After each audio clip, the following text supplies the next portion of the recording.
Olá pessoal, tudo bem? Seja bem-vindo a mais um episódio do Conecta SBF. Nesse episódio, a gente está trazendo aqui o Pablo, que é gestor, diretor da HS Med, um plano de saúde que é um dos nossos principais clientes, também pela especialidade que é a regulamentação da ANS. Então é muito especial esse podcast. Fique ligado porque é um conteúdo bastante expressivo aí para todo o nosso empreendedorismo, para toda a nossa questão de empresa. Tá bom? Seja bem-vindo, Pablo. Muito obrigado por ter aceitado esse convite. A gente tentou agendar aí, te marcou algumas vezes. Prazer, cara. Muito obrigado por ter vindo. Prazer é todo meu, né? Muito obrigado aí pelo convite, de participar aqui do podcast. E prazerzão estar aqui colaborando com esse projeto aí e poder compartilhar um pouco. Então, Pablo, queria que tu contasse um pouco a tua história, tua formação, tua trajetória, como você chegou na HS Med, como é que foi essa tua trajetória? Vamos lá. Sou carioca, né? Desde sempre. Tô aí saindo aí da casa do Izinho, tentando na casa do Isenta, logo. Tu não entrou ainda não? Ainda não. Tá demorando um pouquinho, mas não acelera não. Já começa a bater aquele desespero, né? Mas já tô entrando na casa dos Isentas aí. Sou pai do João Miguel, de 12 anos, sou esposo da Beatriz, né? Juntos aí há 18 anos. E carioca desde sempre, né? Aí minha formação, eu me formei, né, em processos gerenciais pela FGV, me formei em contabilidade pela Estácio, fiz uma pós em gestão em sistemas de saúde pela São Camilo, fiz uma outra pós em gestão de plano de saúde pela IPTEC Católica de Petrópolis e estou concluindo minha terceira pós agora em gestão financeira pela USP. Entre vários e trocentos milhões de cursos aí, né? E tive uma trajetória aí, né, ao longo desses meus 20 e poucos anos aí ativos aí no mercado de trabalho. Eu comecei aí com 16, 17 anos mais ou menos. E aí tive uma trajetória, né, todos esses meus anos no mercado de trabalho foram na área da saúde, mas em paralelo eu tive alguns empreendimentos também. Então já estou no mercado de saúde já há mais de 20 anos, mas também tive empreendimentos, né, aí foi vestuário, tive 2 óticas, trabalhei em marketing, tive pizzaria, trabalhei em empresa de marketing multinível, tive empresa de consultoria, tive empresa na área de educação, já empreendi um pouquinho, né? Isso deu pra aprender bastante coisa aí nesse tempo aí que eu empreendi. E assim, você falou um pouquinho, a gente se conheceu, cara, com o Chilome, né? Que é a nossa amiga comum. Num evento, né? Que era da empresa de educação que a gente tinha. Que era a empresa de educação. Como é que foi esse teu cenário? Eu até sei a resposta, porque a gente depois se aprofundou, se tornou amigo ali. Mas como é que foi essa tua transição ali de consultor dessa empresa de educação, de sair da questão teórica? Eu sempre te admirei muito assim, porque você é um cara muito técnico, muito preparado. É difícil você ver dentro do empreendedorismo essa preparação toda para ser. E eu queria que você falasse um pouquinho ali dessa tua parte de consultoria e assim, o que te levou a de fato sair da consultoria e se dedicar ao negócio em si da HS Med, que é da tua família, que você assumiu ali e você mudou totalmente a gestão, você se preparou fora, né? E ali é um pouco diferente, né? A teoria da prática. Sim. Queria que você falasse um pouquinho ali dessa teu viés ali um pouco de educacional. Você chegou a fazer um evento de empreendedorismo? Fiz alguns, né? Teve um que até palestrei com você, Isso. Teve outro que a gente se conheceu. Isso. Queria que você falasse dessa tua transição de consultor e de como você chegou a, de fato, assumir esse cargo que você tem na HS Med. Bem, vou falar primeiro da parte de empreendedorismo, né, que me levou até a empresa de educação, depois o paralelo de consultoria que eu tive e depois quando a gente fechei na HS Med, né. Empreendedorismo, eu nasci e cresci num ambiente muito empreendedor, né. Desde que eu me entendo por gente, sempre vi minha mãe empreendendo. Era mais aquele empreendimento de aquela mulher do lar que faz alguma coisa, né, também para trazer grana para dentro de casa, né? Então ela bordava, costurava, fazia sabonete artesanal. Cada hora ela estava empreendendo numa coisa diferente. E meu pai também sempre foi empreendedor, né? Meu pai foi empreendedor em série. Então eu tinha muito essa questão de empreendedorismo na veia. E os meus 20 e poucos anos eu também fiz muitas experimentações, né? É aquela idade que você tem muito menos medo, muito mais coragem e pensa muito pouco e sai fazendo, né? E aí essa falta de planejamento, né? Mas essa ousadia de uma pessoa muito jovem me fez empreender em várias áreas diferentes. Cometi muitos erros, né? Pela falta de experiência, Quebrou maturidade. Quebrei pelo menos umas 5 vezes.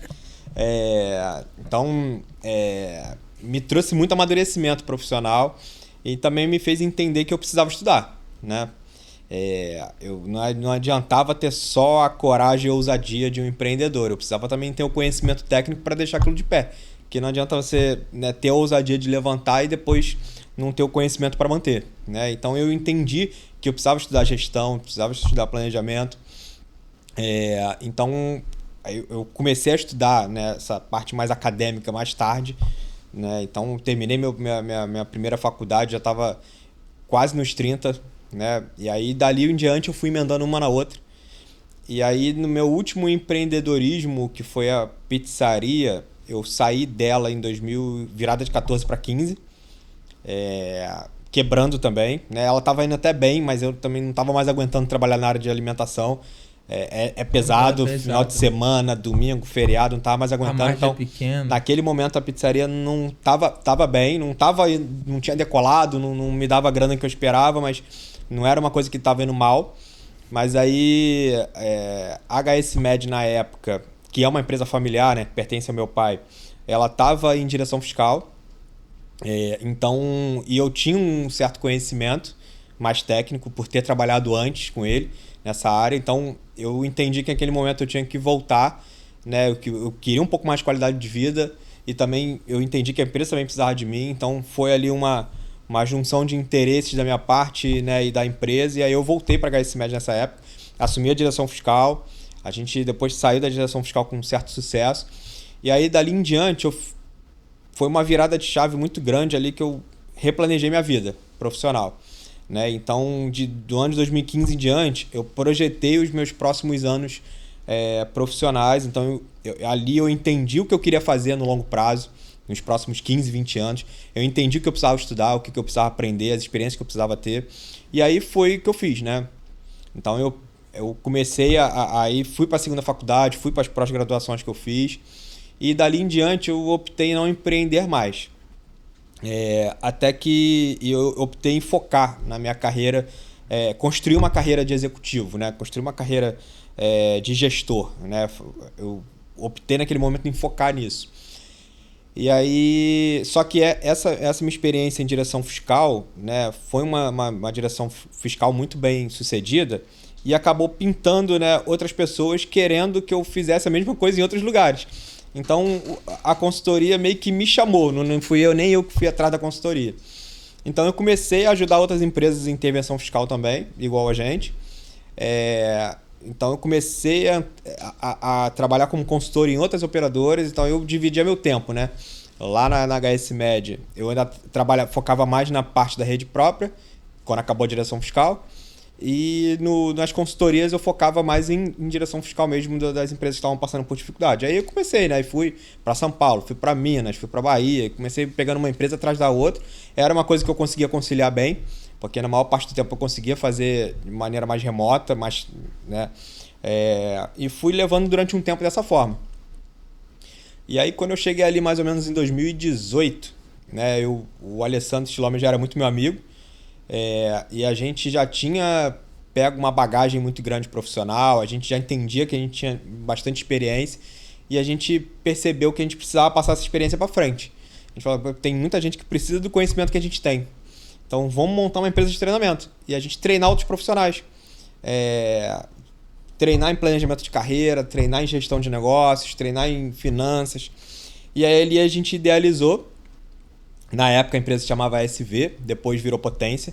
E a gente idealizou uma empresa de treinamento. Eu já tinha meu CNPJ de consultoria, eu só alterei esse CNPJ e a gente começou a trabalhar junto. E aí dali nasceu, né, a ASV, a gente fez várias edições, Potencialize Sua Carreira, Potencialize Seu Negócio, Potencialize Sua Vida. E ali a gente trazia toda a nossa bagagem profissional e procurava ajudar os profissionais a se desenvolverem, né, e aprenderem novas ferramentas, novas habilidades. E ali era um projeto que não era um projeto que a gente pensava nele financeiramente, era um projeto mais de realização pessoal mesmo. Naquela fase da minha vida eu já tinha entendido que ensinar aquilo que eu tinha aprendido era um dos propósitos de vida que eu tinha. E assim a gente, né, nesse meio tempo, né, numa dessas versões do Potencialize Seu Negócio, né, foi quando você foi convidado para palestrar junto com a gente numa das edições que a gente fez. Foi ali que a gente virou amigo. Foi. Isso foi em 2018 ou 2019? 2019. 19. Foi 2019. E a gente teve várias edições. Aí a gente ali em 1 ano e meio a gente teve várias turmas diferentes. Aí a gente foi palestrar em escolas, foi palestrar em empresas. Aí começou a dar treinamento corporativo dentro de empresas que estavam chamando a gente. E era uma coisa que a gente gostava muito. E estava num sucesso muito bacana. Só para um testemunho assim, em 2018 você fez foi no Nova América. Foi o primeiro. O primeiro, que foi até meu pai e minha mãe. E foi ali, eu tava muito na dúvida de comprar a franquia ou não. Foi. Então foi muito importante ali a tua... E assim, sendo bem sincero assim, eu vim de empresa grande, então tem algumas coisas que tu fala, bobeira e tal, era um outro mercado. Eu fui porque era amigo do Chilome. Eu falei, cara, eu vou prestigiar o cara, caramba.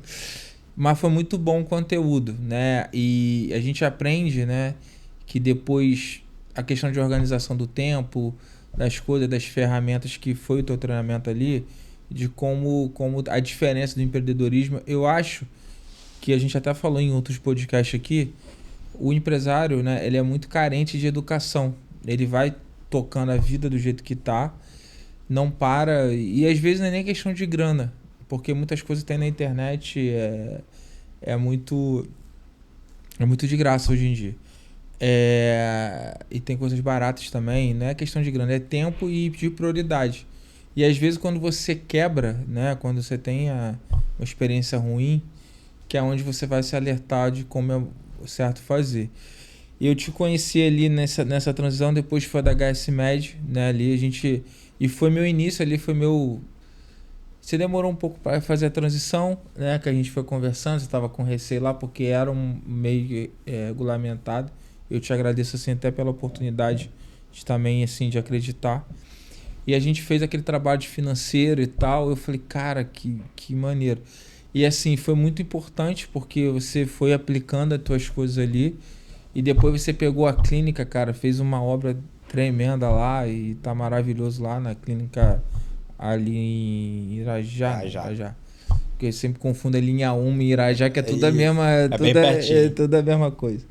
E aí, assim, eu queria só que você falasse como é que foi você encarar esse desafio na HSMed, que, cara, você teve que aplicar todas as tuas ferramentas lá e muitas vezes não é como é na parte teórica. Yeah.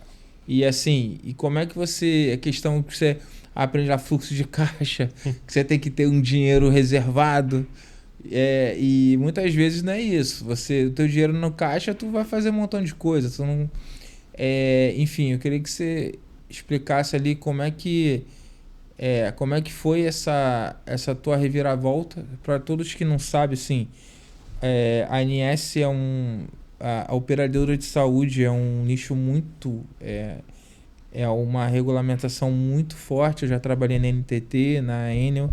Eu acho que a ANS é pior ali, porque ele te obriga a provisões técnicas. E ali você não tem o teu caixa teoricamente aplicado. Você tem vários controles ali. E você, no meio disso tudo, você teve que organizar a operadora, fazer com que ela crescesse, organizar a clínica e ter esse recurso financeiro. Queria que você explicasse ali como é que funcionou isso para você, como é que foi esse teu desafio. A gente acho que a pandemia, né, nos obrigou a fazer ainda teve essa a pandemia virada. no meio disso tudo, né? Foi. Que até esse momento aí, até 2019, eu estava atuando como um consultor Você fazia os dois ainda, em né? operadoras de plano de saúde, né, por aí. Às vezes eu trabalhava em algumas clínicas e hospitais também, mas o foco maior era em operadoras. E aí ela trabalhava em assessoria na parte de direção fiscal, mas acabei entrando muito em planejamento estratégico, financeiro, verticalização, estruturação de equipe. E também estava trabalhando com os treinamentos, né, naquele momento já era potência. E na HS Med eu trabalhava somente na parte de regulação, eu não era o gestor da HS Med. Eu era o gestor só da clínica que nós tínhamos, que era a H+, que era a clínica própria nossa. E aí veio a pandemia, né? E a pandemia mudou totalmente, né? A pandemia mudou tudo. E plano de saúde também. Explica um pouquinho o que aconteceu. Que a HS Med é o nosso plano. E tu ainda teve esse desafio, né? Tive. Porque no plano de saúde, a ANS, cara, assim, teve o Covid, então teve uma sinistralidade muito grande. Foi uma loucura na época, né? E você no meio da obra. A gente já tinha mais, né? A gente já tinha um CNPJ de operadora de plano de saúde, que na época nem se chamava HS Med, se chamava Mega Med, né? E já tínhamos um CNPJ de clínica, que na época se chamava Climesa, né? E hoje se chama H+, né? Então já eram duas empresas. Eu trabalhava na clínica como gestor e trabalhava na operadora só na parte de regulação. E aí quando veio a pandemia, aí eu tive que parar com tudo, né? Treinamento não tinha como dar naquele momento, né? A gente, como a gente fazia os treinamentos, né? Eu e o Schlomer, muito mais por prazer e tal, então não tinha uma estrutura online, não tinha nada disso. Então, e também a saúde naquele momento demandava muito meu tempo. Eu tive que parar de prestar consultorias também, porque naquele momento da pandemia a gente entendeu que a gente tinha que focar no nosso principal, né? E meu principal naquele momento era HS Med, né? E aí eu assumi a gestão geral, né, do grupo inteiro. Eu digo grupo porque naquela época eram dois CNPJs, mas hoje já são 5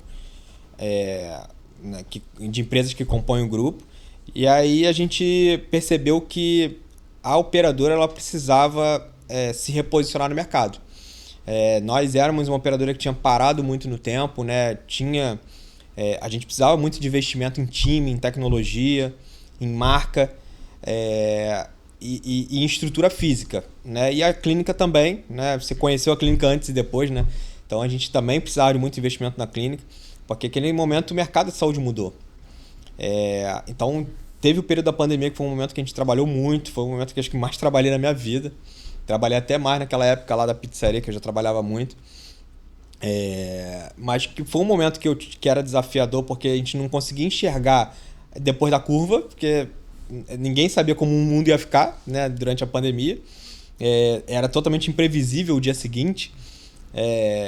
E foi desafiador também porque enquanto que eu estava num negócio ali que estava num momento de crise, eu também tinha que repensar aquele negócio para os próximos anos, que não dava para enxergar o que ia acontecer. Então foi muito desafiador nesse sentido. Mas aí a gente fez uma reestruturação física muito grande, fez uma reestruturação de time também, contratou muita gente, criou setores novos, né? Você acompanhou já essa parte.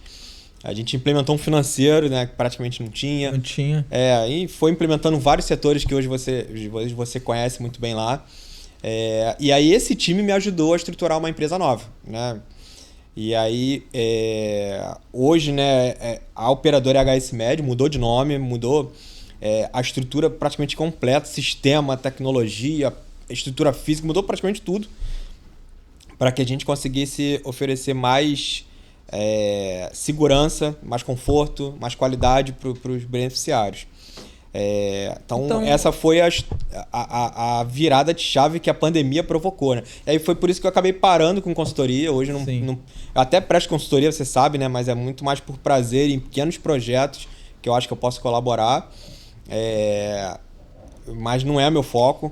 E treinamento também acabei parando, porque eu não consegui mais. Então hoje meu treinamento é muito mais treinar os meus liderados do que, né, mas é uma coisa que me dá muito prazer. Eu até tenho pretensões, que a gente vai falar um pouco depois do mundo acadêmico, mas hoje eu estou muito focado na HS Med, no HS Grupo, né? Que aí são as clínicas também e as outras empresas do grupo, né?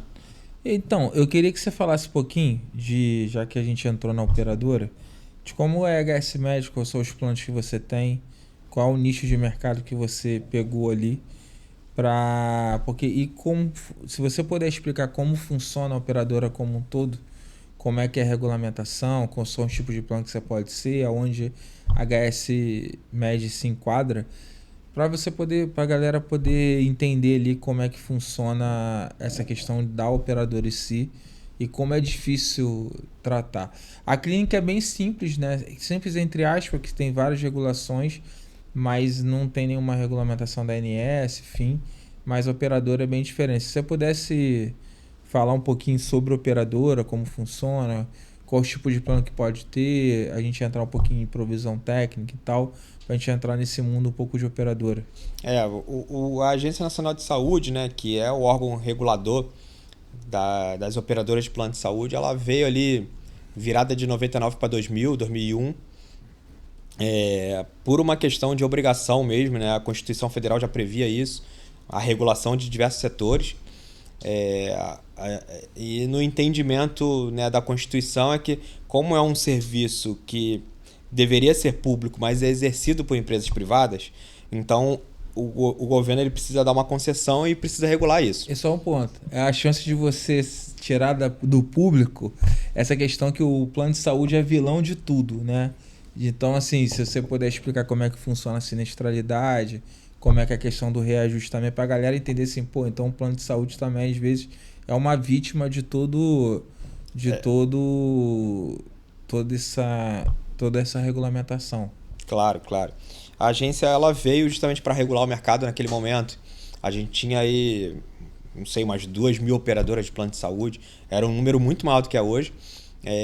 E não tinha muita regra, né? Não tinha cada operadora funcionava de um jeito, cada operadora tinha uma regra diferente. Então o cliente ficava muitas vezes na mão, no meio de um tratamento. E aí a agência veio para justamente colocar a ordem no mercado, né? E foi importante. E de lá para cá ela vem realmente aprofundando e amadurecendo mais a regulação dela, né? E hoje nós somos um mercado que hoje deve ter umas 700 operadoras de plano de saúde no máximo no Brasil. Então enxugou muito o mercado, reduziu muito a concorrência e há uma tendência forte nos próximos anos de reduzir mais ainda, né? Haver mais concentração de mercado. Porque uma vai comprando a outra. Porque por conta da regulação, a regulação vai deixando o mercado muito caro para se manter, né? É um mercado caro. Por isso que você viu ali, às vezes, quando uma acaba, a outra vai para outra, que compra... Sim. Isso tudo é regulamentado, né? Sim. Você só pode comprar... você tem que transferir, se uma comprar, você tem que manter o mesmo plano durante um tempo. Tem muitas regras, né? Muitas regras. Nós lá somos uma operadora, né? Para explicar um pouco de nicho, né? Existem diferentes modalidades de plano de saúde no mercado, né? Tem os planos hospitalares, que são os mais comuns, tem os planos obstétricos, tem os planos ambulatoriais, e a Agência Nacional de Saúde vem discutindo regulamentação para criar novas modalidades. Nós somos um plano ambulatorial, é um plano basicamente, é um plano focado em prevenção, é um plano focado em consultas, exames e atendimento de emergência. Não tem internação. Não tem nem internação, nem cirurgia, nem obstetrícia. Esse é o nosso nicho. Até então nós éramos cidade do Rio de Janeiro, mais focado em Zona Norte e Zona Oeste. Recentemente a gente vem se expandindo. Então a gente já está atuando em toda a região metropolitana, Baixada Fluminense. Bangu. Bangu, Campo Grande e tal, já era um forte nosso.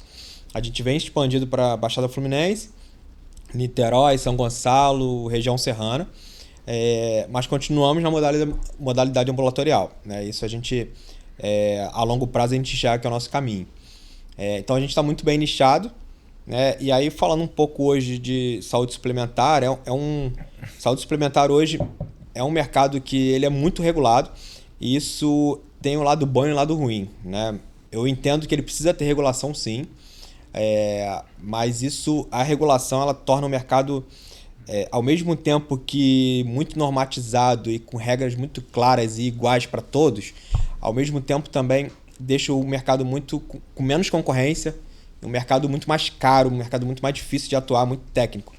Então, para os clientes, por exemplo, a regulação traz segurança que ele vai ter o atendimento prestado, mas também traz menos concorrência, então ele acaba tendo muito menos opção. E além disso, a saúde, no modo geral, ela já vinha numa crescente de aumento de custo, né? E na pandemia explodiu. Então hoje as grandes operadoras, né? A maioria das operadoras hoje enfrentam uma sinistralidade muito alta, né? E sinistralidade basicamente é a cada R$1 que você paga, o quanto que a operadora gasta com a sua saúde. Esse é o percentual de sinistralidade, é o gasto assistencial. Então... Mas você não entende que, pelo menos a minha opinião, eu acho que a ANS tem regras muito legais, assim, de muitas coisas. Eu acho que o problema da ANS é a obrigatoriedade de diversas provisões, para você entender, sim, para quem está escutando, você tem que fazer cálculo se você tem prejuízo ou não. Então ele calcula ali o teu índice de sinistralidade, então você é penalizado. Então, assim, às vezes não é culpa sua de ter uma situação tão... Então você tem que ser eficiente. Então aí você precisa ter um dinheiro guardado na questão do índice, e isso trava muitas coisas. Então, assim, tem operadora que tem 1 milhão em aplicação e precisava expandir, precisava criar rede própria e não consegue porque segura. E aí você tem o Peona, que é sobre a cauda lá, eventos ocorridos e avisado. Você tem o PIC, que ele pega isso, ainda pega DGA, ainda pega PELs, ele pega todo o teu custo e vê se, ou seja, você não pode dar prejuízo. Se você der prejuízo, você provavelmente aumenta o seu prejuízo, tem que fazer uma nova provisão de PIC. Você tem o SUS, porque todo mundo pensa assim, eu não sabia não, assim, às vezes quando você chega lá eu tenho um plano de saúde, eu vou ali no laboratório do governo, a operadora é penalizada. E aí vem lá uma provisão e a operadora tem que pagar, porque ainda tem essa, assim, porque é público, mas se você tiver dentro da operadora e usar a assistência... o SUS. A operadora paga. Ainda tem a Peona SUS, que também... então, assim, são 3 ou 4... Aí você ainda tem o capital base risco, você tem que ter um capital social segurado pelo teu risco. Então, assim, segura muito dinheiro ali, e isso acaba assim, dificultando o crescimento.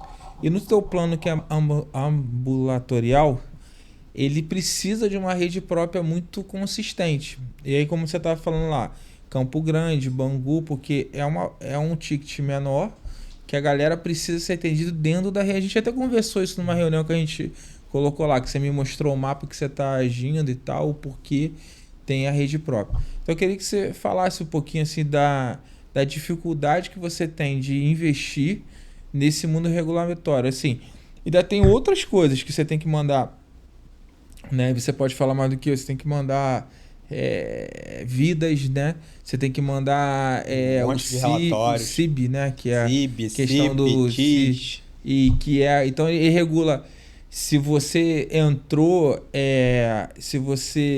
agora e reconheceu no próprio mês, se demorou a reconhecer. Então, assim, cara, é muito legal, porque eu nunca vi uma estrutura de regulamentação tão organizada como a ANS. Assim, de organização muito, muito evoluída. Eu vim da NTT, cara, a gente agora, né, NTT que tem um sisteminha tipo de Office que você manda, mas, cara, assim, não é igual. A agência avançou muito. E é muito boa, mas eu acho que essa questão das provisões técnicas, eles estão até um pouco tentando rever isso, né? Das provisões técnicas, tem aí o boato em que eles estão tentando ver. Na pandemia eles soltaram um pouco, assim, fizeram vista grossa. Entre aspas, né? Fizeram, beleza, tá fora do índice, ok. E se você te descumprir do índice, tu recebe um ofício, cara. Então, assim, muito tem que regularizar complicado. a curto prazo. Explicando um pouco da teoria, né, para quem tá ouvindo a gente, como nós somos... Aprendi direitinho? Aprendeu, A gente, como nós somos, né? Por exemplo, eu sou operador de plano de saúde, né? Você é meu cliente. Então você paga a sua mensalidade do plano lá, R$100, quem dera fosse, né? Mas suponhamos que seja R$100 para fazer a conta correta. Você paga esses R$100 na expectativa de que eu vou, como é pré-pago, né? Então você fica na expectativa de que eu vou te dar assistência médica durante um período X de tempo. Então, na verdade, o que eu estou fazendo é gerir o seu dinheiro. O dinheiro ainda não é meu. Porque eu tenho que pegar os seus R$100 e eu tenho que te dar atendimento médico. E depois que passa esse período X, que eu tenho que entender qual foi o lucro desses R$100 e aí sim esses R$100 incorpora ao operador. Então, na verdade, eu sou um fiel depositário, né? Eu tenho uma responsabilidade fiduciária numa gestão de recursos de terceiros para prestar serviço médico. E além disso, a gente está falando de saúde, né? Que sempre é um agravante, porque lida sempre com a vida das outras pessoas. Então a agência entendeu que para dar segurança para o setor de saúde, ela precisava garantir que as operadoras teriam dinheiro para arcar com os custos, né? Então ela foi criando essas provisões que no final basicamente são ativos financeiros que você precisa ter aplicado, e esses ativos eles são proporcionais à sua receita, o seu tamanho, a sua modalidade, a sua região, o seu custo assistencial. Aí você chega a pegar empréstimo para deixar aplicado, porque você precisa da... Que você tem que ter o dinheiro aplicado lá. Tem que ter o dinheiro aplicado. E aí você tem que ter um patrimônio mínimo, você tem que ter patrimônio líquido ajustado, você tem que ter as provisões, você tem que ter os ativos garantidores. Hoje o setor de saúde, né, as operadoras elas discutem muito, debatem muito com a agência, porque hoje a gente tem um volume monstruoso de dinheiro aplicado, parado em reservas técnicas. Que podia estar sendo utilizado dentro de melhoria de dentro Sim, da própria... E a maioria das operadoras hoje estão enfrentando dificuldade financeira, porque os custos estão muito altos. A sinistralidade média hoje do setor de saúde está acima dos 80%. Então, você pega aí, R$100 que você me pagou, R$80 vai todo só para cuidar da sua saúde. E ainda tem que ter dinheiro ainda para o comercial, para o administrativo, para o financeiro, para o regulatório, para o jurídico. E aí, muitas das vezes, não sobra dinheiro. Aí as operadoras ficam no prejuízo. E o custo é muito... O custo é muito alto, porque é um setor que é muito técnico. E são equipes técnicas. São equipes não técnicas é equipe que são barata. caras. Né? Uma operadora hoje não sobrevive sem um bom contador, um bom atuário, um bom advogado. Tem que ter auditoria. Aí você tem que ter auditoria externa independente, tem que ter auditoria interna nas contas médicas. Então é um setor que ele tem uma barreira de entrada muito grande porque ele é muito caro e técnico para se manter. Então a gente entende até que a agência ela está no caminho certo quando ela diz que precisa ter as provisões. Mas a gente entende também que hoje essas provisões talvez estejam num nível mais alto do que realmente precisaria estar. Então para dar segurança. Encontrar um meio termo. Um meio termo. Tipo assim, você pode liberar 50% para reinvestimento. Que aí, por exemplo, tem várias clínicas que, então você tem que comprovar a compra de um ativo, de alguma coisa, porque bem isso movimenta. Movimenta, você criar a rede própria, melhora a qualidade, melhora a saúde da empresa, porque acaba que o custo assistencial depois a gente pode até entrar nisso. Qual é a diferença da própria e da credenciada, né? Assim, a credenciada são os terceirizados. Isso. E a própria quando você tem a própria clínica ali, você tem um negócio. Então, assim, podia ser feito isso, mas eu acho que isso me assusta um pouco. A gente porque hoje... você vê, cara, às vezes você ter que segurar o dinheiro de umas 2 vezes o seu faturamento. É bizarro. E são várias... E aí, o nosso mindset, quando a gente conversa na reunião, que é a diferenciação da contabilidade, da gestão do que a gente tem que fazer, e eu e o Pablo, a gente sempre teve essa sintonia muito boa, né, desde o início. Porque a gente fez o trabalho de consultoria no início, então não foi só contabilidade. E, cara, é muito complexo, porque você tem que pensar em todos os cenários. Teve um mês que a gente deu prejuízo ali, né? Pouco, mas deu ali no cenário, a gente não se atentou ali e deu uma questão lá do capital base. Então, assim, então tu não pode ter prejuízo, você não pode... Mas se você tem o prejuízo, o que você vai fazer? Então, assim, você aumenta a sua dificuldade com prejuízo. E não foi nem dentro da operadora em si, foi dentro do cenário da clínica que você estava em investimento. Então, assim, aí você sempre tem que pensar, se eu fizer isso, se eu tirar o dinheiro daqui, se eu fizer o próprio, se eu colocar isso como o próprio, não adianta. Então, é uma situação que para mim é muito gratificante, porque assim, cria um diferencial, mas para você deve ser muito complexo. É desafiador, porque a gente não está gerindo o nosso dinheiro, né? Então, com isso, a agência reguladora ela criou várias regras de que, por exemplo, como você falou, eu não posso dar prejuízo. Se eu der prejuízo, eu tenho que ter provisão. Mas como é que você vai fazer uma provisão se você teve prejuízo e você não sobrou dinheiro? Então, toda vez que você vai pensar num projeto, você tem que ter muito planejamento para que você não tenha prejuízo. E o projeto, às vezes, é fazer a rede própria. Pois é, e aí... Apesar que você consegue compensar na PIC, mas você pode exigir uma sinistralidade um pouco maior ali no início e você aumentar outras provisões, ou dar prejuízo no final. Que bem você prejudica o capital base. Estar no setor de saúde é bem complexo, mas lidar com vidas humanas também é muito complexo, né? Então, eu, de certa forma, eu até entendo muitas regulamentações que a ANS impõe, mas eu acho que a discussão ela vai muito mais além, né? Porque eu acho que o setor de saúde em si é um setor que ele precisa ser repensado, né? Ele é um setor hoje que a cada ano se registram margens piores, lucros piores ou até prejuízos maiores. Então a gente está num cenário que o setor está pedindo socorro quase, né? As operadoras não estão aguentando. Então as grandes compram as pequenas, né? Porque nesse momento o capital faz diferença. A gente vê grandes hospitais comprando grandes operadoras, a gente vê grandes operadoras comprando outras operadoras, porque hoje se você não se juntar, você não sobrevive, né? É isso que está se construindo no cenário. Hoje, pelo que eu vejo, se a gente está falando no teu segmento que é ambulatorial, e aí você precisa de clínica. Sim. Mas quando você aumenta para internação, aí é hospital. Aí tem muito hospital. Por exemplo, a minha avó tem... Pô, e até me surpreendeu que foi o... Vou lembrar do plano dela, que é o... Que tem um hospital ali em cima, ali da Largo do Machado. Um hospital muito bom, cara. Mas só atende lá. Lá o Botafogo. Que é o... Eu vou lembrar. Mas assim, então eles caminham isso. Ó, eu melhoro, mas eu tenho que ser próprio. Sim. E aí você acaba nichando numa situação de complicado de o cara poder ir ou não. E assim, é muito... que até uma igreja adventista ali, que é lá em cima. São Silvestre. São Silvestre, isso aí. Então, assim, muito bom o hospital lá. A estrutura... Pô, minha avó ficou muito bem tratada lá. Mas, cara, só tem lá. Sim. E lá tem que se resolver tudo. E aí a minha avó demorou uma semana para se operar porque tinha que ter um especialista de outra situação lá que ela tirou água do pulmão.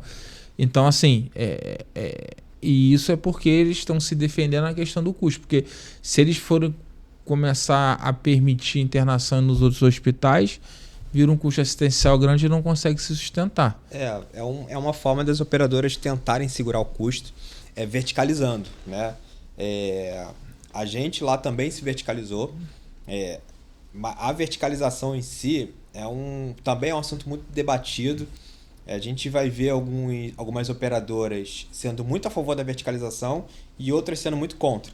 Então vai depender muito do perfil da carteira de cliente, vai depender muito da região, vai depender muito da modalidade da operadora. Então não tem um certo ou errado. A gente entendeu que no nosso caso a gente opera no modelo híbrido, né? Então a gente tem uma rede própria hoje de 2 unidades em Irajá e Campo Grande. Você tem um hospital... E temos uma rede toda credenciada para poder... Porque só 2 unidades próprias não dariam... não conseguiriam atender todos os nossos beneficiários. Mas a gente entende que com uma unidade própria, a gente fica mais próximo do nosso cliente. Então a gente conhece melhor o nosso cliente, a gente sabe... E dá para fazer o preventivo e economizar. Exatamente. Como nós somos um operador ambulatorial, a gente tem que focar no preventivo, então a gente entendeu que a unidade própria nos daria mais segurança com relação à gestão de custos, nos daria melhor entendimento do perfil do nosso beneficiário e conseguiria, entendendo melhor o perfil dele, fazer uma saúde preventiva melhor. Então, foi o modelo que a gente adotou, né? E a gente vem até agora, né, entendendo que está bastante satisfatório, mas não tem uma regra certa, né?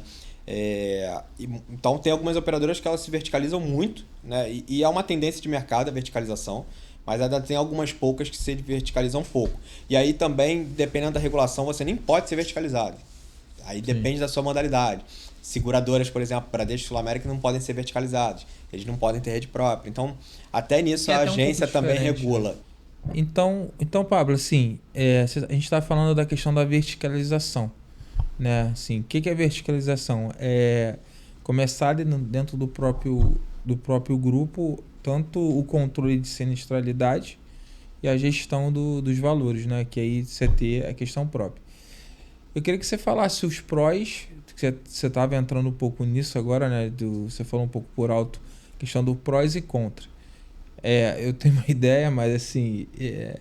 mas qual é o prós que você tem? A gente não está falando nem da questão regulatória, mas qualidade de serviço, do trabalho que dá e qual é o prós e contra de você ter a rede própria e quais os cuidados assim que você precisa ter para gerir a rede própria ou para você contratar a credenciada, né? Porque acho que a credenciada você não vai ter um trabalho de gestão muito em si, mas você tem a questão de medir a qualidade, né? Então eu queria que você falasse um pouquinho. Claro. A verticalização acontece quando uma ponta se conecta com a outra na prestação de serviço, né? Então, a operadora de plano de saúde, por exemplo, ela arrecada para pagar uma rede, né? E aí ela vai lá e vai credenciar uma clínica X para ela prestar atendimento médico. Mas aí, em determinado momento, ela entende que ela pode ser dona daquela clínica também, né? E aí ocorre o processo de verticalização, porque ela vai prestar o serviço de ponta a ponta. E a ANS, só para complementar, ela alimenta e assim... Ela estimula a verticalização. Ela estimula. Porque divide, sei lá, cara, acho que o capital base divide por uns 4, né? Que ela entende quando você é verticalizado... Chega a ser 4, mas chega a ser 3 vezes bastante, menos. 3 vezes menos, no mínimo. Sim, é que ela entende que quando você é verticalizado, você tem menos risco, né? E aí, então, ela reduz a sua necessidade de ativos garantidores. Isso faz com que estimule muitas operadoras até investir realmente, de fato, em rede própria. No nosso caso, né, a gente investiu, né, por aqueles motivos que eu falei, a gente queria estar mais próximo do beneficiário para entender melhor o perfil dele, para que conseguisse ser mais assertivo na prevenção, né, e que conseguisse acolher melhor, porque quando você tem uma rede credenciada, você não tá, a gestão não é sua, né? Então você não consegue assegurar a qualidade da prestação de serviço. Quando você é verticalizado, você consegue. Então esse foi um dos motivos de a gente ter verticalizado. Hoje a nossa clínica, apesar de ela pertencer à operadora, ela também atende a outros convênios também, né? Então, mas hoje está muito claro o papel de cada CNPJ que nós temos, né? Hoje a operadora, ela vai pegar a grana do beneficiário, vai gerir aquela grana para prestar serviço de atendimento médico para ele. A clínica, ela vai prestar o serviço de fato, né? Então, e até um bom ponto que você pegou. Você pode credenciar outros planos e gerar uma renda nova. Sim. Em cima da própria. Então, assim como a operadora, ela não tem só a rede própria, tem outros credenciados, a clínica também não tem só a operadora própria, também tem outros convênios. Mas hoje a gente entende que as duas coisas têm que estar muito conectadas. Então, hoje as clínicas, elas estão ali para prestar, primariamente, né, o foco delas é prestar atendimento médico para a nossa própria operadora.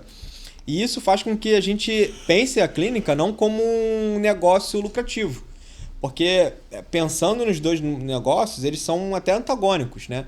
Porque enquanto que a operadora ela quer receber a mensalidade do plano e quer gastar o mínimo possível, a clínica, se for pensar nela como lucrativa, ela quer fazer o máximo de atendimento possível. Então, o faturamento da clínica é a despesa da operadora. Então, se a gente pensar separadamente, dá até uma bugada na cabeça. Então, a gente tem que pensar como um ecossistema em que a operadora e a clínica sejam beneficiadas, né? Então, pensando dessa forma, a gente não enxerga que a clínica seja algo que deva dar lucro, né? A gente enxerga que seja algo que deva trazer valor para a operadora. Isso faz com que a discussão, né, no meio da saúde, no meio das operadoras, seja longo, porque algumas operadoras elas não querem ter algo... Ela enxerga como lucro, né? Então é uma discussão muito... Mas aí tem uma coisa na prática, né? Que uma vez a gente conversou, que a gente entra, quando a gente quer... A gente aqui né, a gente tenta entrar um pouco na estratégia. Teve uma vez que eu cheguei pra você e falei, pô, mas aí tu bota 10 planos e tal. Também não é simples colocar os planos, porque eles já te veem como operadora e não querem te colocar ali Sim. porque ali você tem o teu balcão de venda da operadora, você vai tentar trazer todo mundo que entra ali como cliente. E as outras operadoras você fala, pô, não vou colocar ali isso aí. Só bota às vezes pela necessidade do local ou então de muito comercial ali. Mas Sim. como você diz que para você não tem esse esforço comercial de trazer plano para tua clínica, você usa, mas tem empresa que quer gerar e quer colocar ali como uma nova receita. Como a clínica hoje, né? A clínica como modelo de negócio, né? Ela quer faturar, né? Quer prestar serviço de atendimento médico, mas quer faturar e quer lucrar. A operadora não quer que ela fature muito, significa que é custo. Então, as clínicas, no modo geral, acabam sendo vistas como o vilão das operadoras e a operadora é vilã da clínica. Nós, lá no meu caso, a gente juntou os dois, né? Então a gente tem uma clínica hoje focada em dar um atendimento médico de qualidade para a nossa operadora. Então, com isso, a gente tem atendimentos médicos que não são aqueles atendimento tão rápido como uma outra clínica que tem que atender rápido para faturar muito. Então a gente consegue dar um atendimento com mais qualidade. As outras operadoras podem não querer credenciar a nossa clínica porque entender que de fato pode perder o cliente para a gente. Mas muitas credenciaram porque entenderam que a gente realmente atingiu um nível de qualidade diferenciado na região e que a gente, pensando como uma operadora, a gente não vai dar aquele atendimento rápido demais, né, superficial demais para os nossos beneficiários. Então acabam confiando no trabalho da clínica. Então, de certa forma, é bom, é muito ponto de vista, né, que cada empreendedor pode ter. Alguns vão achar que a gente é o vilão. Outros podem pensar, não, eles estão no mesmo barco que a gente, então eles sabem a nossa dor e vai nos ajudar, né? E é isso que a gente faz com várias operadoras. Mas quando você não tem a visão de lucro, Muda não muito. tem, a tua forma de qualidade. Não é que não tem visão de lucro, acho que todo mundo tem que ter a visão de lucro. Mas eu não acho que o dinheiro tem que estar acima de todas as coisas. Pelo menos aqui é o que a gente. Tanto é que várias vezes a gente faz parceria, coloca. Enfim, faz isso, a gente faz para ajudar. Mas quando você coloca isso, acho que as coisas tendem a dar certo. Porque você foca na qualidade e as coisas vêm por si só. Né? Vem por consequência do teu trabalho. Não vem por uma forçação que vai em cima e volta. Né? Então, assim, só pra gente entrar um pouquinho na clínica, como é que é operar? Assim, operador a gente já falou, né? Que você tem que ter uma gestão forte, comercial, atendimento, um saque.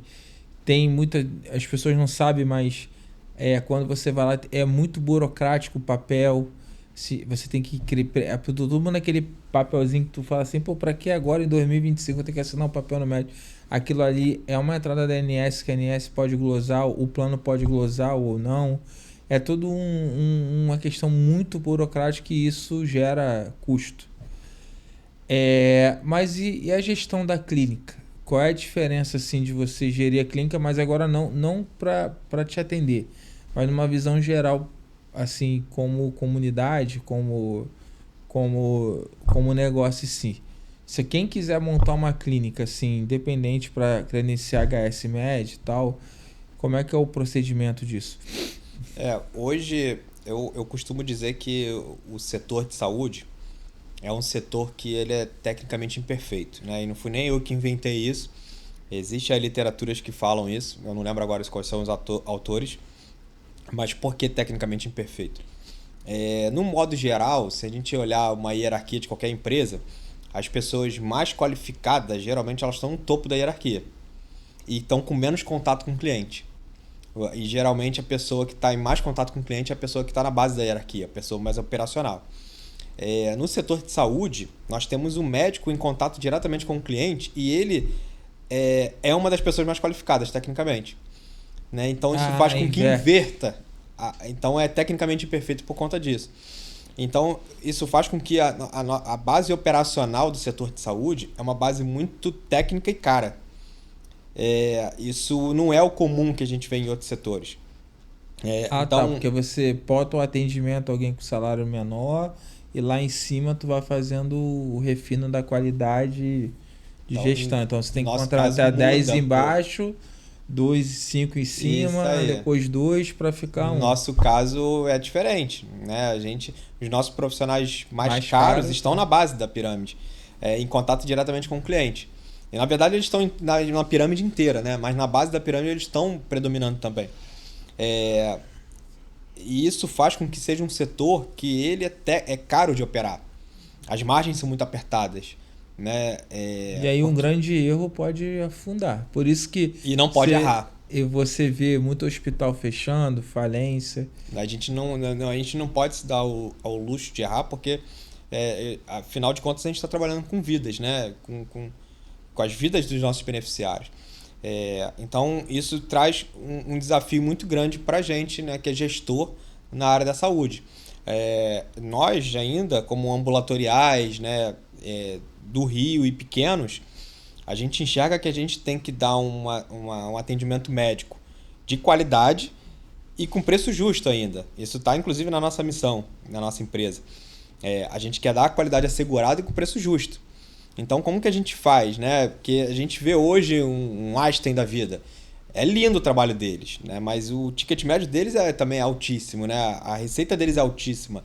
Mas então, você fazer o excelente recebendo muito bem por isso, é lindo ver. Né? Eles são uma potência, eles são um case, né? E eu os admiro muito.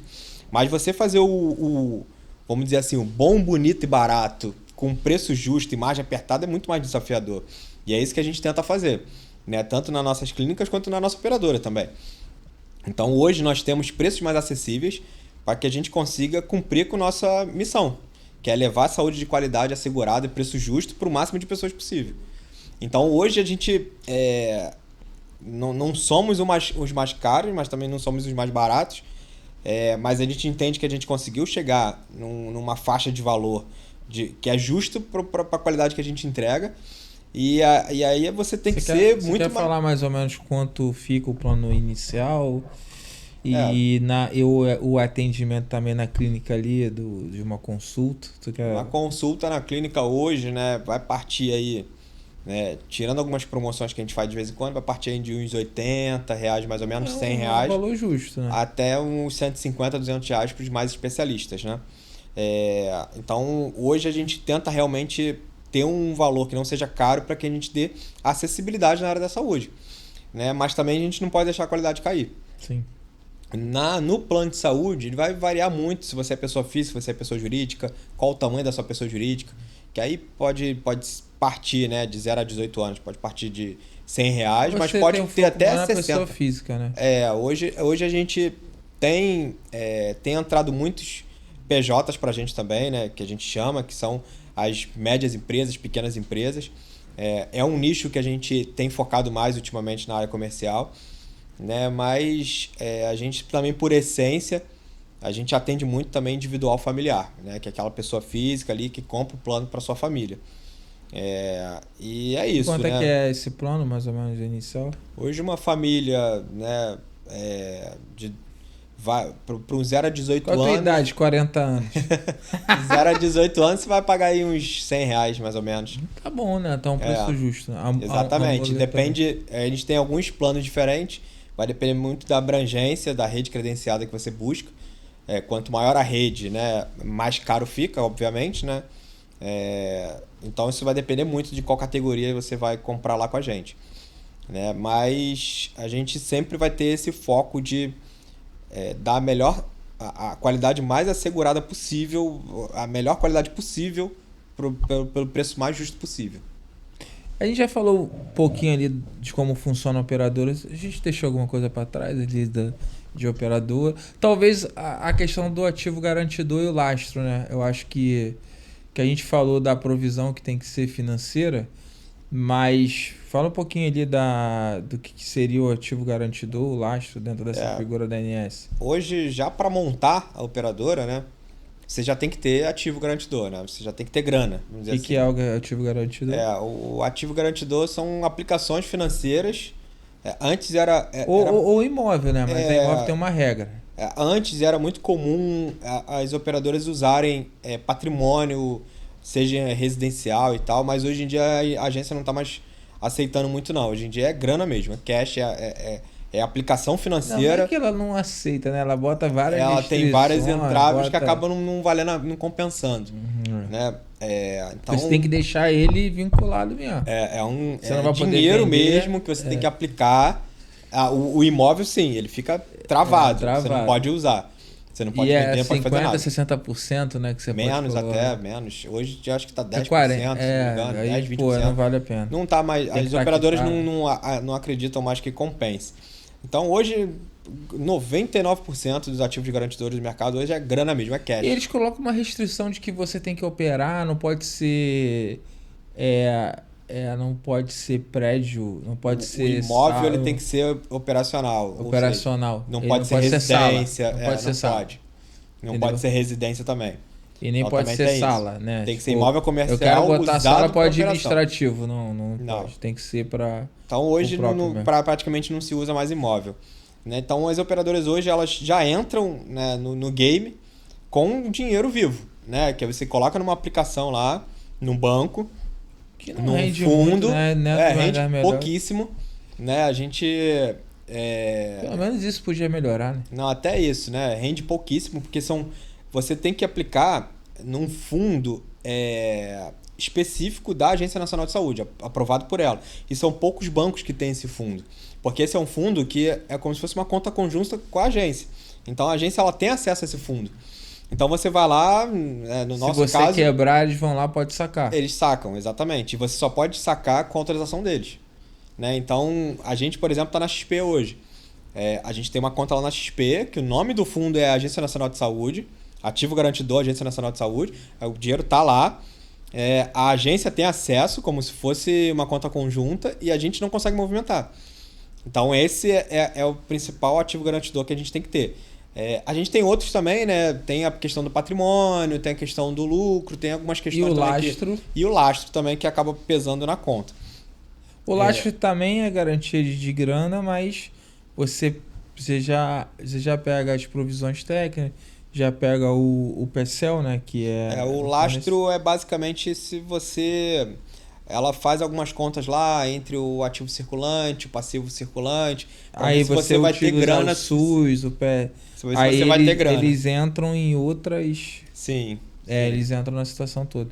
E para montar uma operadora hoje, né, tem aquela questão da já existe quanto algumas... é que é para gasto? Quanto é que o cara gasta para montar uma operadora? Então, ele vai depender muito da região do país que ele vai montar, vai depender muito da modalidade que ele vai montar. Então, e o porte que ele vai ter. Mas só de abertura, de legalização, é uns 100 mil. Você vai ter que ter aí você tem que ter no mínimo um contador excelente, né? Você não consegue fazer nada sem um contador. E tem que ser bom. Tem que ser bom. Você tem que ter um atuário bom também. Você é obrigado a ter um auditor independente também. E você tem que ter um advogado muito bom também. Então você já começa com uma equipe técnica aí de 4. Né? E desses 4, é um auditor independente que você vai ter que pagar e ele não precisa te agradar. Ele vai escrever o que ele acha. Que é o certo. Auditor, o Anderson, ele é o certo. Ele vai lá olhar para o documento todo e vai dizer se está certo ou não e ele vai dizer para a agência, não é nem para você. Mas você tem que ter no mínimo esses 4 profissionais, né? Que é o auditor, que é obrigatório, o contador, o atuário e o advogado. Isso para começar o processo, né? Principalmente com o contador, porque você tem que enviar muitos documentos contábeis, relatórios contábeis para a agência, até para provar que você tem grana. Você vai ter que mandar extrato de conta para provar que o dinheiro está lá na conta. E tem que atender algumas regulamentações que a agência impõe, de documentações. E aí você vai ter que ter o sócio, né, desse CNPJ. Então, a agência, no final, você precisa atender as regulamentações, as RNs, que a gente chama, né? São resoluções normativas. Você tem que ter esses profissionais técnicos e você tem que ter grana, para você mostrar que você pode dar segurança para o seu beneficiário. Então você tem que ter patrimônio ali para você garantir o atendimento.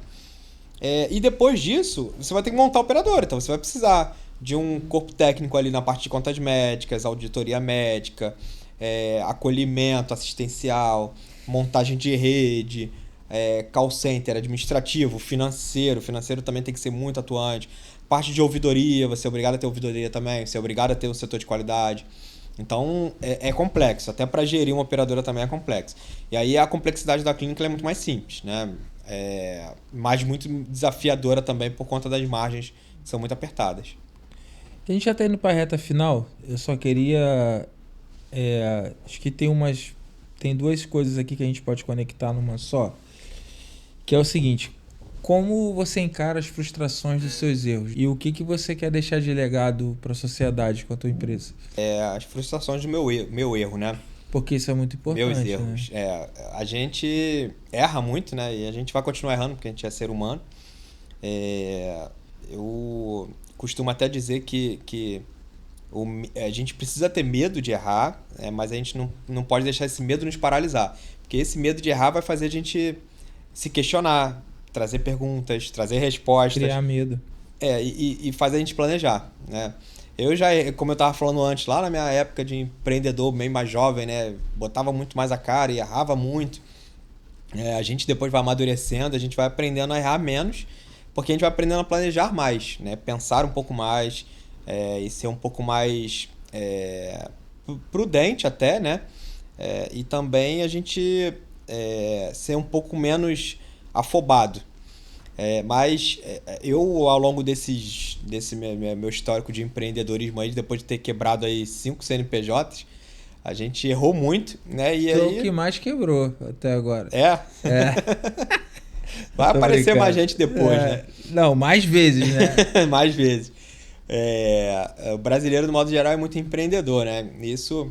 E são nas tentativas que vem o sucesso, né? Às vezes não é quebrar, né, cara? Tem muito erro de... É o que a gente fala aqui, né? A gente tem que muito tomar cuidado com... Até pra gente lidar com as frustrações do jeito que tem que lidar. Às vezes tu não quebrou.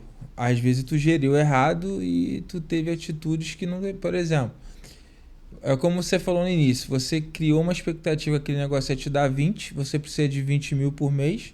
Aquele negócio dá 5, aquele negócio não é ruim.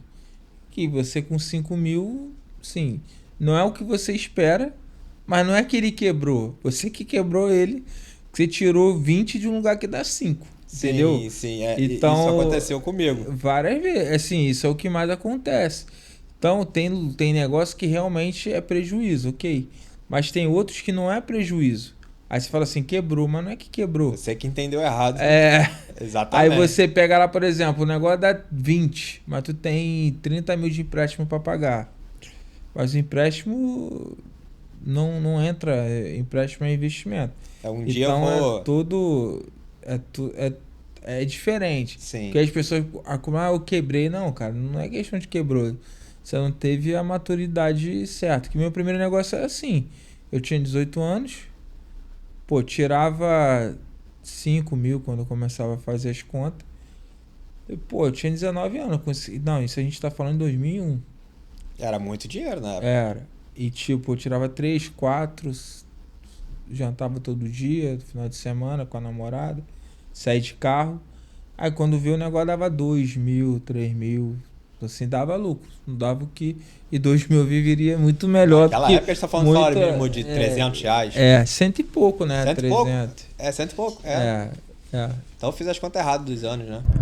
Isso aí. Não, eu não me lembro. Não, 2000 acho que já era... 2000, já era eu comecei a trabalhar em 2002, eu acho já que era em torno de 300 reais. 300 e pouco. Então, é isso. Então, assim, não era ruim, enfim, eu coloque. E assim, então a gente está caminhando para a reta final ali, a gente tem que falar um pouquinho da gente aqui, né, da nossa relação. Queria que você falasse um pouquinho da nossa relação entre HS Med, SBF Contabilidade, e como é que foi a importância do nosso apoio ali para você, pro teu crescimento, pro teu negócio em si. A parte da... Pode puxar a orelha se quiser, né? Não, puxar não. Eu ia até fechar o raciocínio da pergunta anterior, né? A gente... a questão das frustrações que você perguntou, né? Acho que a gente olha para trás e a gente vê muitos erros que a gente cometeu, né? Mas Acho que o mais importante de qualquer empreendedor é aprender com esses erros, né? Então, reconhecer primeiro, né? Porque tem pessoas que acabam não reconhecendo, acabam não aprendendo com isso. Mas a gente olha para trás, entende nosso erro, reconhece nosso erro e procura acertar, procura melhorar na próxima, né? Então, eu cometi vários erros. Um deles foi o que você citou aí, né? Expectativa exagerada em mim, expectativa exagerada no sócio, expectativa exagerada no negócio, erro num planejamento, até falta de planejamento, que acontece muito hoje no Brasil. Ou até o erro no planejamento mesmo de achar que vai vender mais e no final vender menos, achar que a margem vai ser melhor e no final não é, achar que você vai entregar um produto X e acaba entregando um Y. Então foram vários erros. Um dia eu até tenho na minha mente já um esboço de um livro, que já tem até nome. Eu não vou falar aqui para ninguém me copiar, mas é um livro que eu só vou contar de fracasso. Porque a gente vê muito hoje pessoas falando de sucesso, né? Falando de acerto, mas eu vou falar de erro. Né? Eu vou falar de erro que eu cometi. Então, mas o podcast eu criei muito mais isso, porque a gente é muito isolado, muito sozinho e comete muitos erros. E isso acaba tendo um impacto muito grande na nossa vida. Eu tenho vários, né? Tenho esses na família, erros que eu já citei, tudo, enfim. Tem o erro de planejamento, erro de expectativa, tem vários que eu cometi. E deixa eu te falar que é o meu erro, já que a gente entrou da SBF, mas você já vai responder daqui a pouco. Eu tenho muito problema lidar com as perdas. Eu tinha. A gente, por ter uma visão técnica antes, né? A gente consegue sair do erro muito rápido. E às vezes tem que demitir a pessoa em 15 dias. Eu prefiro demitir do que... Enfim. Só que, cara, eu tenho muito problema lidar com a perda, assim, fico remoendo culpa. Pô, cara, tinha que ter gasto isso aqui. O dinheiro vai fazer falta. Cara, eu remoio. Cara, no início eu ficava remoendo um mês ali no mínimo. Aquele negócio que me fazia mal e colocava.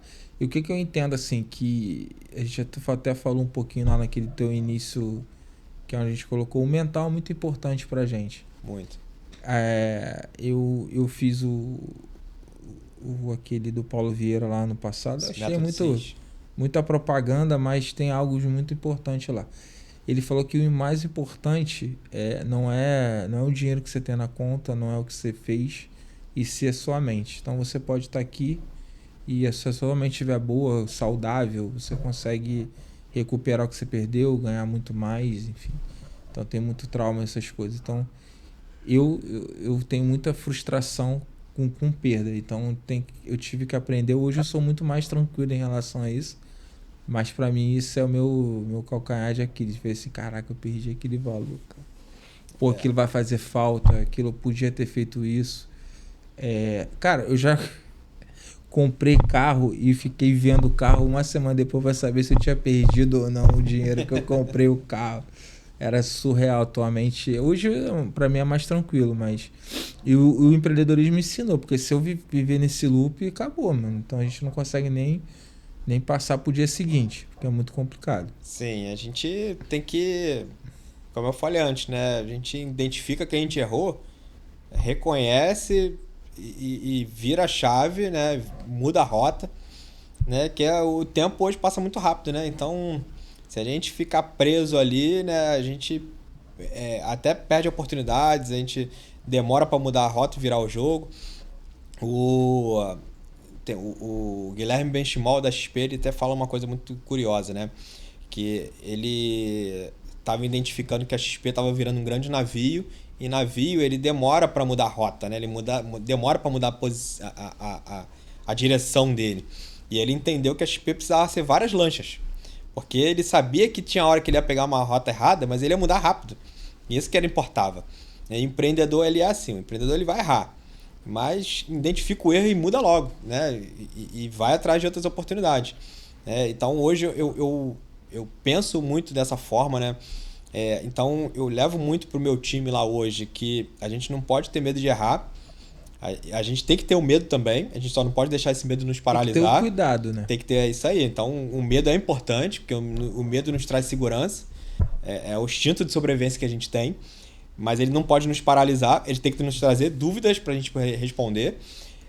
Mas a gente tem que tentar. E aí, nessa de tentar, tem hora que a gente vai acertar, tem hora que a gente vai errar, mas quando errar, reconhece, muda a rota e segue o jogo. E a gente precisa ser transparente e honesto também, né? Eu fiz uma reunião recente lá, todo mês de janeiro a gente faz reunião lá com a empresa inteira, né? Do SG à diretoria. E nessa empresa a gente apresenta todos os resultados realizados no ano anterior. A gente fala de todos os erros que a gente cometeu no ano anterior. E a gente fala de todo o planejamento, tudo que a gente vai executar no ano seguinte. falava lição aprendida, mano, isso dá uma porradaria. Aí o cara ficava pontuando os erros, mas assim, funciona assim por um lado. Tem que trazer, né? E aí eu que conduzo essa reunião.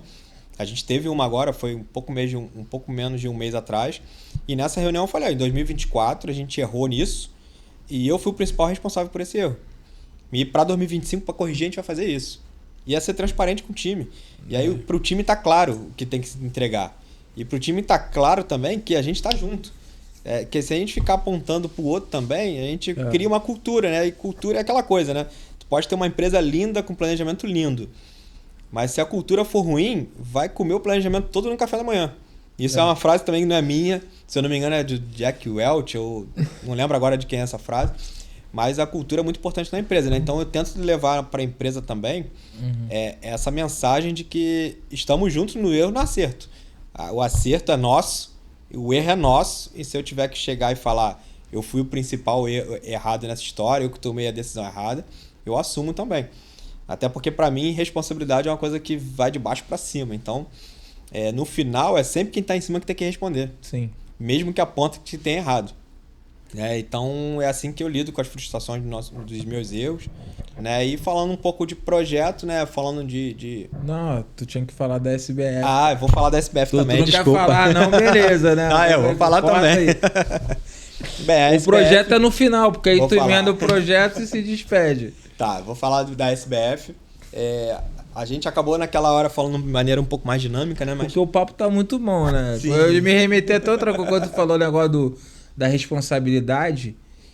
Eu gosto muito de dirigir. Eu acho que depois de filho é o que eu mais gosto de fazer, sei fazer, que é dirigir.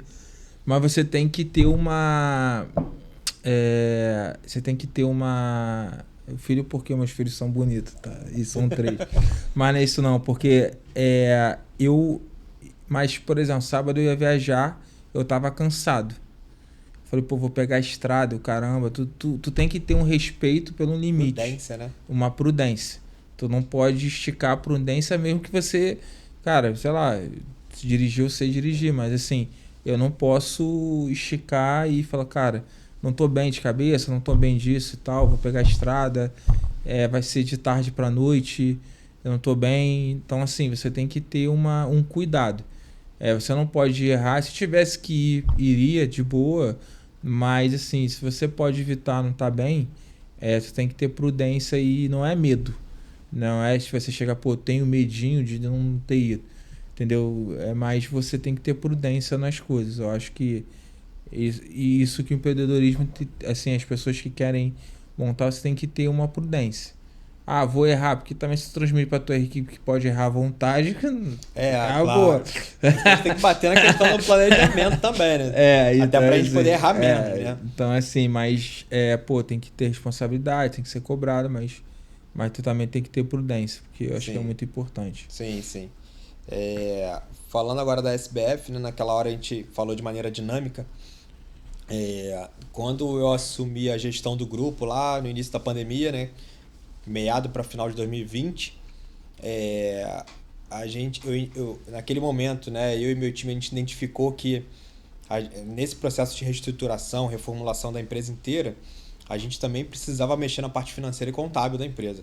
Até porque isso é um dos pontos que mais traz problemas ou longevidade para uma operadora, né? Na parte econômica, financeira e contábil.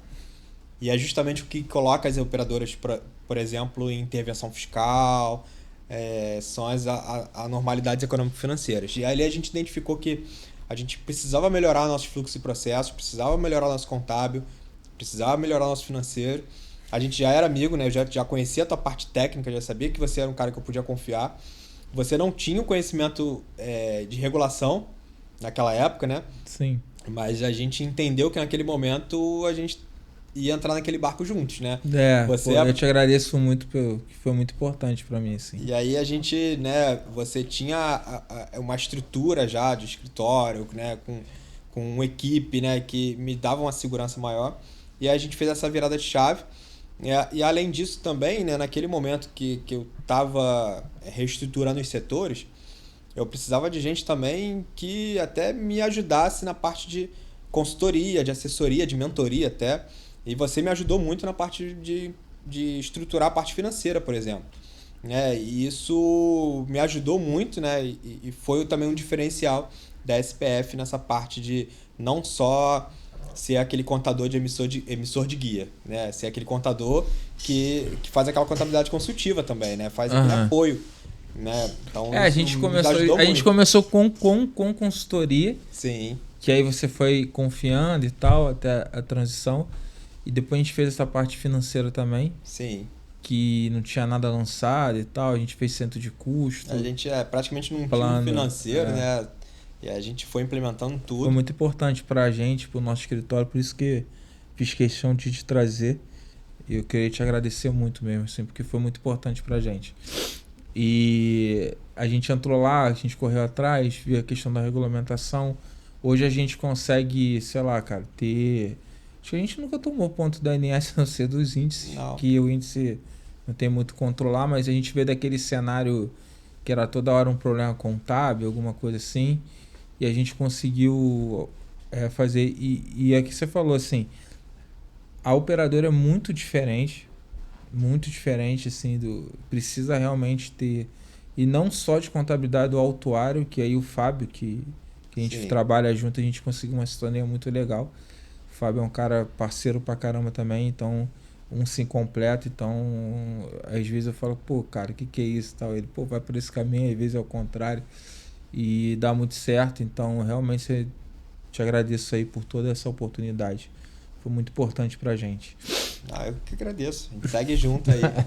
E aí, então, fala aí, então dos teus projetos finais. Se você, a gente deixou de falar alguma coisa importante? Acho que não. Acho que não. Nunca sai conforme o script. A gente faz uma versão 2.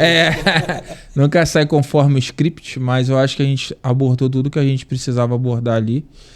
E queria que você falasse aí do teu projeto para frente, daqui a 5 anos não, que você pretende como empresa, qual os próximos passos da HSMed. Depois você se despedisse também, deixasse teu recado. Bem, acho que o projeto meu profissional, né, tá muito claro. O projeto da HSMed também, do HS Group também está muito claro. O projeto das nossas empresas, né, a gente estabeleceu muito bem lá no nosso plano de missão, visão e valores, né?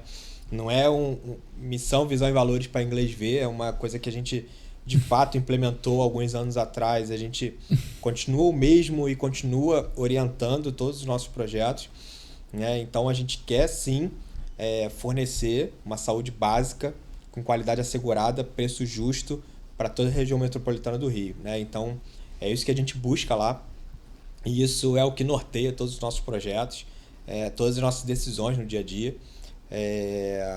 Eu acho que eu ainda tenho aí alguns anos pela frente ali na posição que eu estou para ajudar, né, a empresa, a nossa equipe a conquistar mais espaço, né, e o espaço que a gente entende que é merecedor.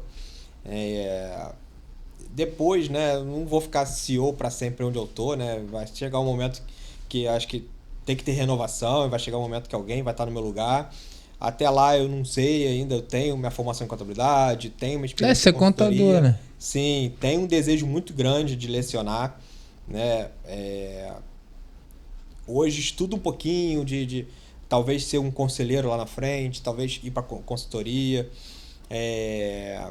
ou talvez até estar dentro do grupo, mas não como CEO, colaborando em uma outra diretoria, né? Isso aí eu acho que hoje é difícil a gente fazer um planejamento a longo prazo de maneira muito clara, porque hoje o mundo muda muito rápido, né?